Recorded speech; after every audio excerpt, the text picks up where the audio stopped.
Okay, ready to dig in. Today, we're tackling the Addis Ababa Action Agenda. And yeah, I know it sounds kind of dry, right? But trust me, this thing's a big deal.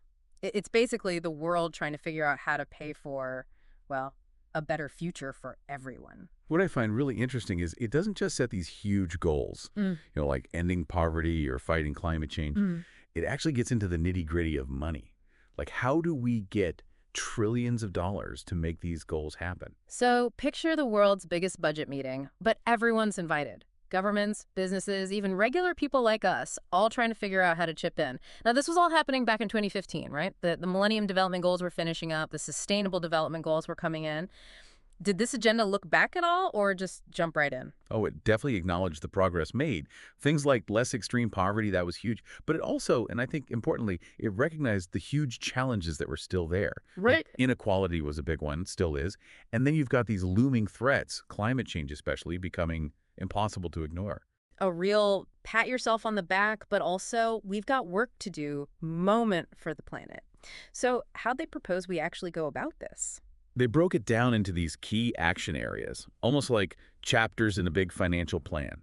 Mobilizing domestic resources, that was a big one. Attracting private investment, shaking up international cooperation, using trade strategically. Lots to unpack there. All right, well, let's start unpacking then. Domestic resources. I mean, it seems obvious countries should use their own money first, right? But what's that actually look like on the ground?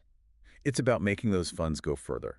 The agenda really stresses good governance, being transparent, accountability, making sure the money's used for what it's meant for, not wasted. So, less about finding more money, more about using the existing money better. Makes sense. Exactly.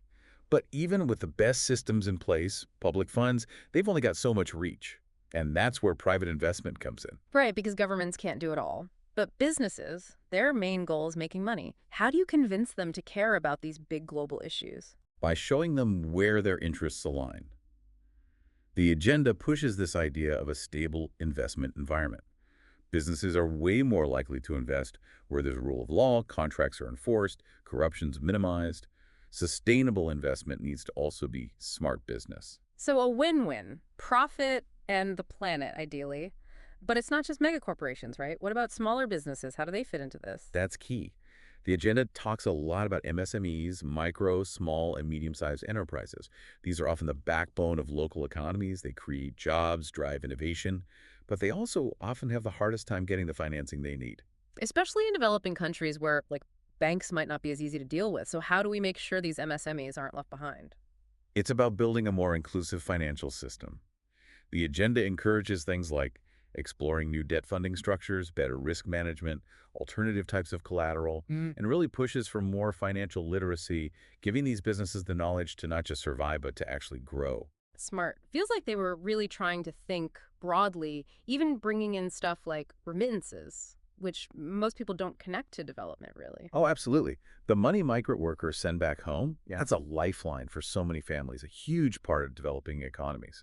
The agenda says, look, we need to make these transfers cheaper, easier, recognizing the impact that has on poverty, on whole communities. Really shows how something seemingly small can have these huge ripple effects globally. Okay, so we've got domestic resources, private investment.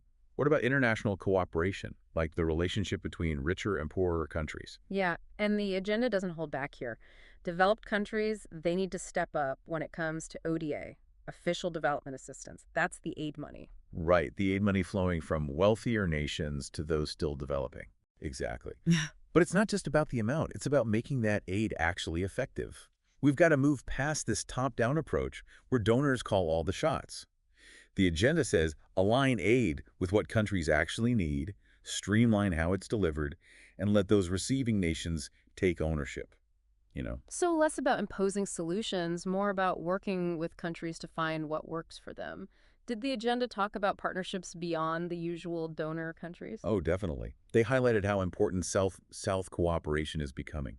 That's where developing countries share knowledge and resources with each other, recognizing that even if they don't have the same financial power as, say, the US or Europe, they've got incredible experience and lessons to share. Creating a network of support, everyone learning from everyone else.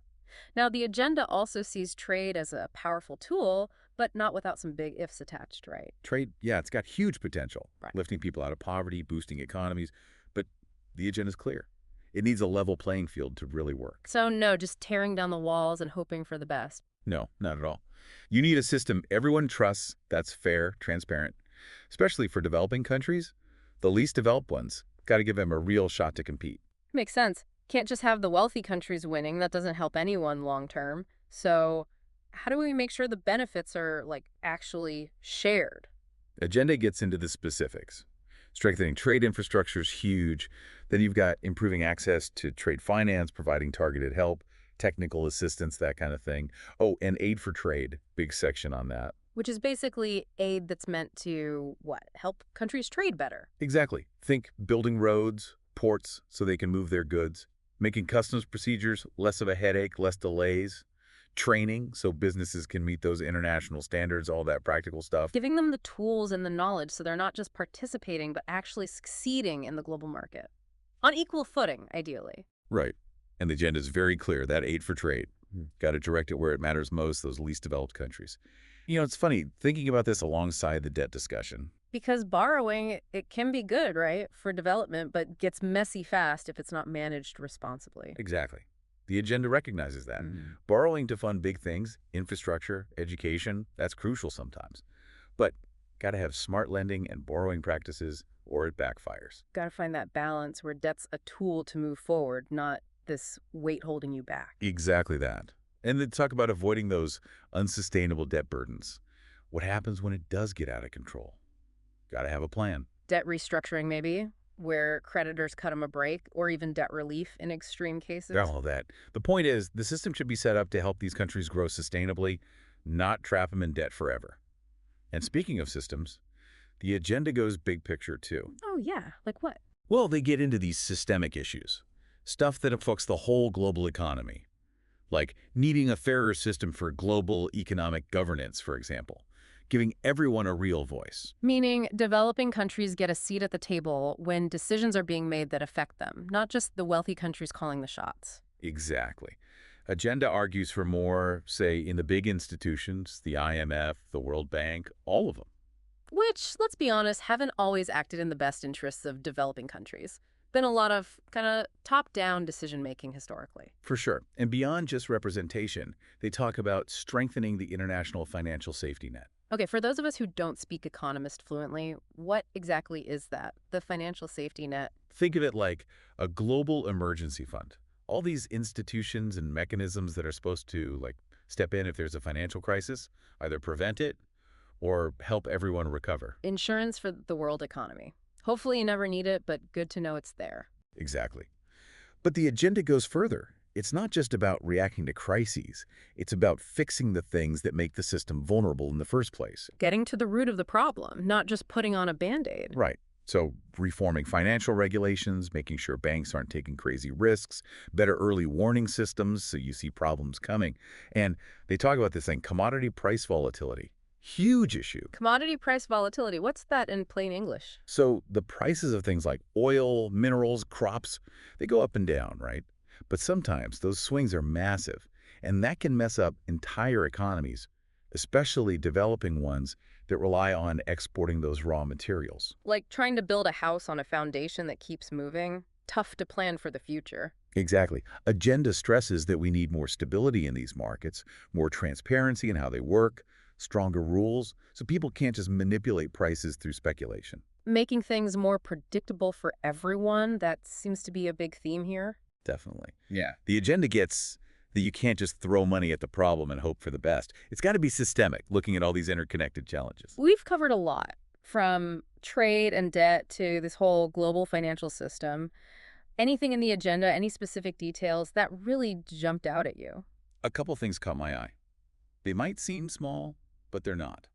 Like the focus on data, for example. Data is king, everyone says it. But how does that play into, financing a better future? Because to make good decisions, to hold people accountable, you need good information. Governments need to see where the needs are greatest, how their programs are working. Civil society needs data to keep those governments honest, make sure they do what they promised. And businesses, they need reliable info to make smart investments. So transparency is essential. Everyone's on the same page, knows what's working, what's not. Yeah, and it's not just about having the data, it's about access. Agenda pushes for better statistical systems, especially in developing countries. Open data standards, so everyone speaking the same language, can actually compare and use the information. Can't fix what you can't measure, right? Without that data, it's all just guesswork. But with the right information, you can track progress, see the challenges, make sure those resources are being used right. You mentioned something else stood out to you. Oh, it's the technology piece. That really got me thinking. Yeah, that's a big one. Seems like tech should be a huge part of the solution, right? Exactly. But, and the agenda gets this, it's not as simple as inventing new gadgets and airdropping them in. It's got to be stuff that's actually useful, affordable, designed with the needs of these countries in mind. 100%. So they talk a lot about this idea of technology transfer, building capacity, sharing knowledge, not just tech itself. Oh, and they even suggest setting up a technology facilitation mechanism. A whole mechanism just for that. What would that even look like? So imagine this global platform, right? It connects the people who need tech solutions with the ones who have them. Makes the whole process way smoother, gets those innovations where they're needed most. Like a matchmaking service, but for sustainable development in tech. That's a good way to put it. Yeah. They also talk about an online platform, kind of mapping out all the tech initiatives that are already happening, making it easier to share what works, avoid duplication, all that. Getting the most bang for your buck, innovation-wise. I like it. Right. And for those least developed countries, the ones furthest behind, it even suggests a technology bank. Dedicated funding just for that. Wow, a whole bank focused on tech for development. That's a big deal. And honestly, it kind of sums up what I find so interesting about this whole agenda. It's not just about, like, the money itself. It's a to-do list, a really ambitious one. Exactly. It's recognizing that building a better future, it's not just on governments to throw money at stuff. Everyone's got skin in the game. Absolutely. Individuals, businesses, governments, those big international groups, everyone's got a role to play. And the agenda makes that clear. Pushing for fairer trade, supporting sustainable businesses, even the choices we make every day, it all adds up. Every little bit matters. And that's what I like about this Addis Ababa Action Agenda. Yeah, it's about money, but it's also this roadmap to a better future, more sustainable, more equal, all of that. It's been quite a deep dive. We started with this document, right? But we ended up talking about everything from how countries use their money to those big systemic issues to the power of technology, and through it all, this idea of empowering developing countries to chart their own course. Not just giving handouts, but giving them the tools, the knowledge, the fair chance to succeed. Because at the end of the day, we're all in this together. One planet. Got to figure it out. Exactly.